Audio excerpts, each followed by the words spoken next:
Hi there! This week we are discussing the medical model of disability and also exploring social models of disability.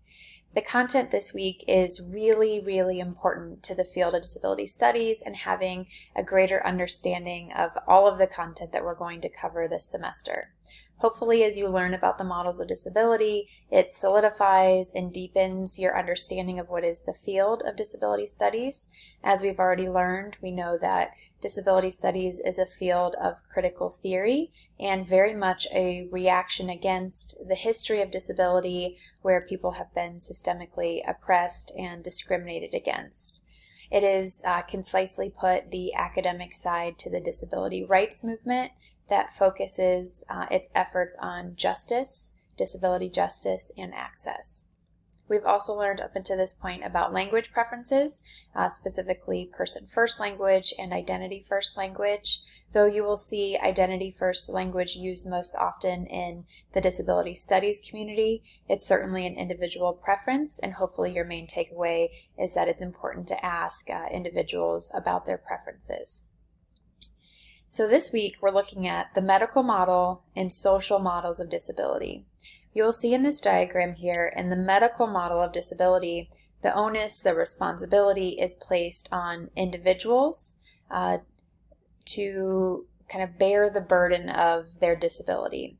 And so in this lens, impairment is seen as something that resides within the individual's body.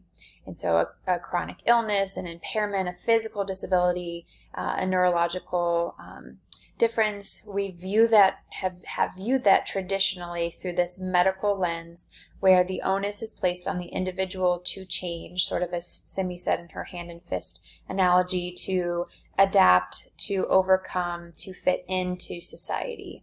So the responsibility is placed on the individual. As we get into our module next week, we'll start to learn about history, and you will see how the medical model has permeated sort of our societal views throughout history, even going as far as eugenics and murder of folks within the disability community. Within this model, we focus on treatment, on curing, on fixing. And so we see the medical model still prevalent today in fields like special education, where we place the focus on the individual to come up with interventions to make the student less disabled, if you will, in psychiatry, in unfortunately in education and policy, and a lot of our sects of society. The social model of disability is a very strong reaction against this traditional medical view of disability. You can see the difference in the diagram here where the individual does not bear the responsibility or the weight of the disability, but rather, as you would see in Simi's analogy here, it's shifted to society. In the medical model, we acknowledge that people may have impairments, but when we look at the social model, that doesn't necessarily lead to a disability until the individual is met with prejudice and discrimination and a lack of access. And so you see here in this image that the onus, the responsibility is shifted then, of course, to society.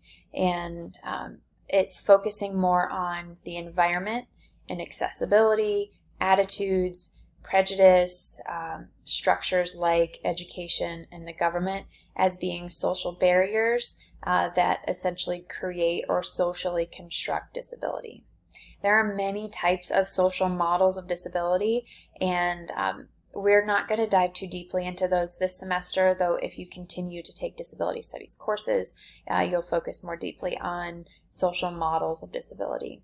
So your main takeaway in looking at the two of these models is where the responsibility lies.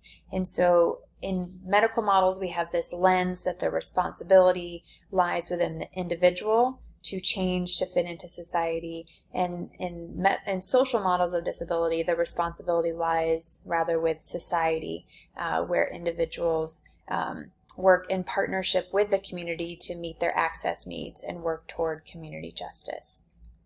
If you have any questions about the content this week, please be sure to check in.